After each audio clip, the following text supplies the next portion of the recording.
Skuter o'z jamoasiga yana bitta yangilik. Kabinali 1 tonnali materiallarni yetib kelgan. Ichki ko'rinishlari juda ham chiroyli, komfortli qilib ishlangan. Rullari, ruchnoy tormozlari va skoroslari o'rtada qilib ishlangan. Keyin magnitofoni, kartlari ikkitadan bo'ladi. Pichka, dvorning hamma yoqdagi tepa chiroqlardagi ham knopka alohida knopka qilingan. Havorotli nimalarga ham alohida knopka.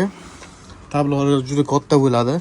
Ular berib ketasizlar. Sidinatayda ham o'rinda ishlab ketilgan.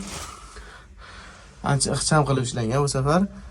Shu bemalol narsalarni mayda chida solib ketsa ham bo'ladi. Bu panejni simi, gaz tormoz oyoqda bo'ladi. Oyna ko'tarib tushiradiganlari.